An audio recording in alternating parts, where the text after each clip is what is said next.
Hi guys, my name's Lily, and I'm going to be talking to you about how to put an invention to market. Now there's going to be a lot of information. I don't want to overwhelm you, but if you want, you can take notes on your phones. And so let's get started. Launching a product sounds pretty hard, huh? I mean, you can imagine. Well, I promise you, I'm a regular kid. I struggle with math, and I had an idea not much different from what any of you guys have. And if I can do it, you can do it. So, how many of you know how to post a video on YouTube? Share links on Facebook? Post a picture on Instagram? Well, then you are a lot closer than you think. I'm Lily Bourne. I'm in 7th grade and I go to a school up in the suburbs of Chicago. And this is my invention, the kangaroo cup. Don't forget your slides.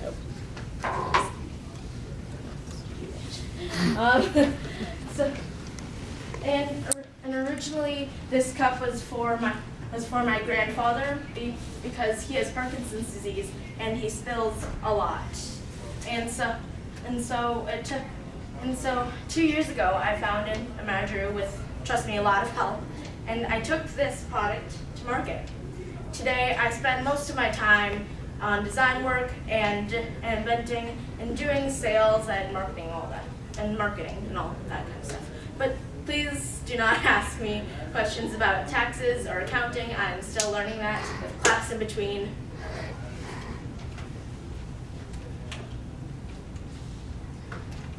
Two things that are different from school and launching a product is one, asking for help, and two, failing. And in school, you get separated for the big tests, and you have to do that all alone, right? But when launching a product, that's kind of a different story. When you're launching a product, you are always asking for help. And I think I'm just going to go this far and say, I think asking for help when launching a product is one of the most important things you can do. And I think we'll talk about that later. Second, in school, you're just expected to get an A that first time, right? You're supposed maybe some of your parents are strict on grades, like maybe like a passing grade. But when launching a product, your prototypes like this one leaks. So, but I mean, when launching a product, most of your prototypes will not work, okay? But it's like getting F's and F's and F's for months. But then there's that one day where you actually get the A, and that is the prototype that you will be doing.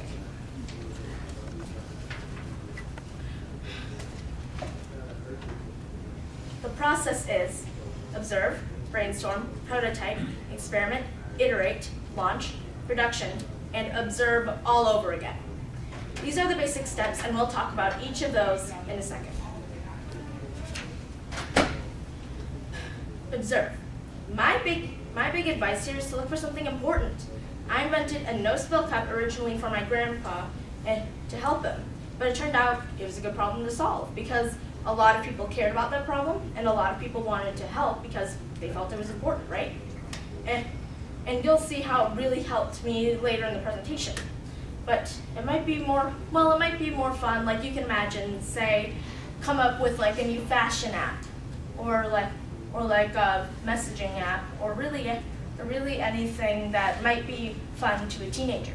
But for all that to happen, you might need an adult, because I'm gonna admit that adults, they might have a little bit more experience than some of us, because, well, they went through a lot of more stuff than maybe we did.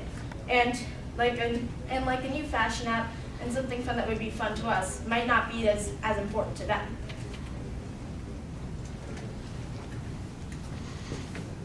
You're behind a slide. One more.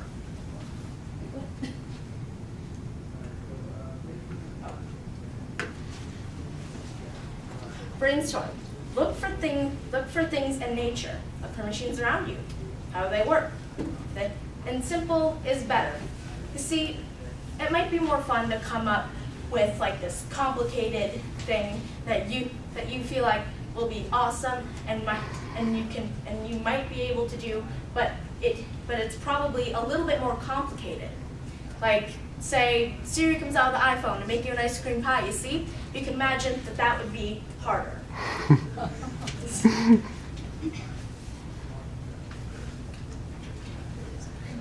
And do not worry about it being pretty. If anyone thinks it looks ugly, show them these pictures, and this is the way all inventions start. Also, look at how simple it is. You could have done something a lot more complicated, but we probably never would have gotten it working and in production. And for people who think like they can't draw or they're not good at drawing, I think the prototype phase might be really good for you because it doesn't have to be pretty.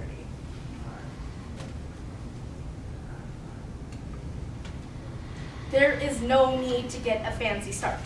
Wire, clay, cardboard, they are all your friends. And they're fast, cheap, and easy, and that is the key. Modifying existing products too will help, also known as innovate.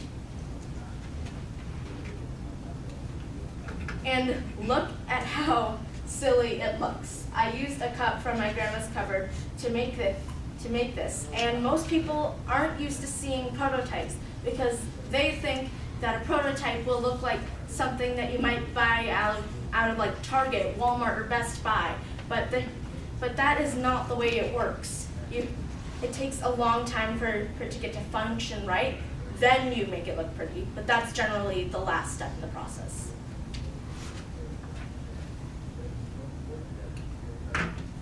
Do not expect it to work on the first try. Again, you will get a lot of S before you get the right one.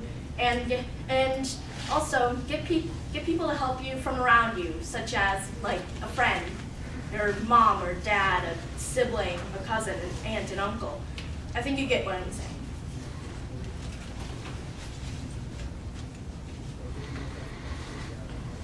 This is the long part. You'll be amazed about how long this part takes. And again, this is still the ugly stage. This is where you're still trying to get a prototype to work right.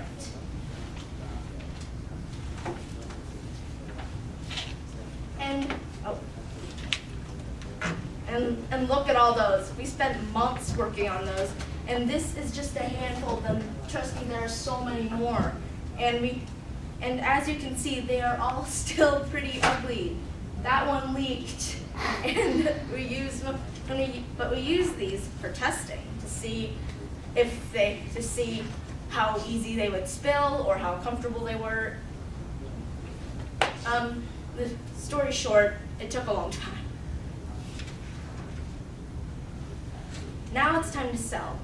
Now you need to do something pretty here, of course. This is fine. But how a product looks is often how important it works. And I know I was just telling you it doesn't need to look pretty, but when you launch the product and you're trying to sell it, it needs to look pretty. But when it comes to selling it, you don't need to be in production. You can put it up on crowdfunding websites first, and to see if people want it. And if they don't, well, you're gonna have to go back to phase 1 and figure out why and what you might need to change. Two sites you should know about are TrepStart and Indiegogo.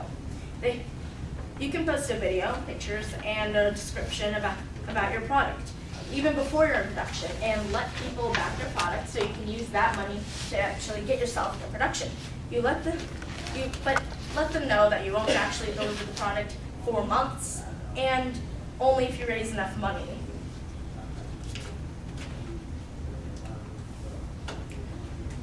Here's our Kickstarter page. It was a result of a lot of work. We spent months putting together the video and the graphics and all that kind of stuff in that area.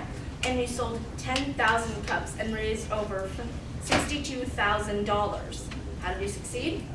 Well, look at our Facebook share symbol. Over 3,000 people shared. Again, this is why this is why the story makes it more personal. The personal is so important. People share things that they care about, and and that's important to your success. And of course, a lot of press help.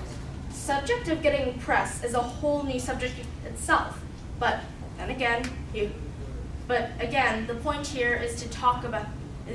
But again, the point here is what.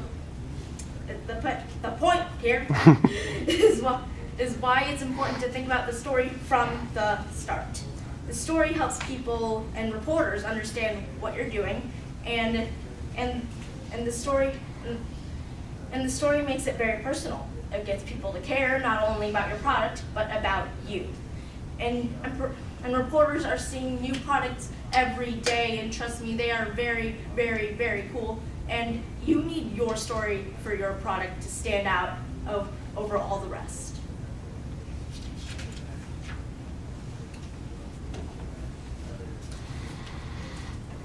Production is another big subject. We don't have time to talk about all that for now, but let's just think about the basics. The mold on the left for ceramics is $100. But injected molded plastics on the right is over $10,000. Big difference, huh? The great news is, again, you don't need to figure all this out today. But you really should understand the basics. And of course, the internet is a friend here. I know schools consider it cheating, but you can just learn the basics by Googling it. And everyone asks, why did we use ceramics first? And this is the reason. We needed something simple and cheap to get in production.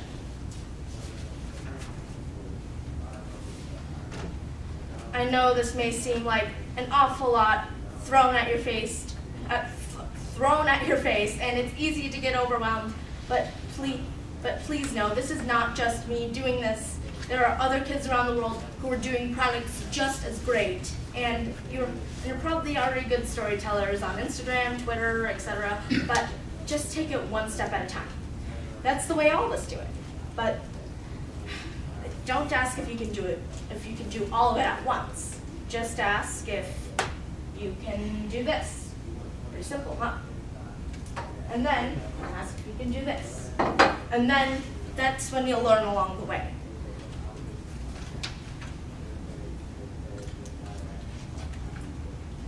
Please reach out and say hello. We're going to answer questions, but remember, I'm 12 years old. Don't exactly have all the answers to the meaning of life, but the stuff I know best is really in the product design and marketing and press and all that stuff. As I said earlier, not really less of the numbers or the business kind of things in that area. So, questions?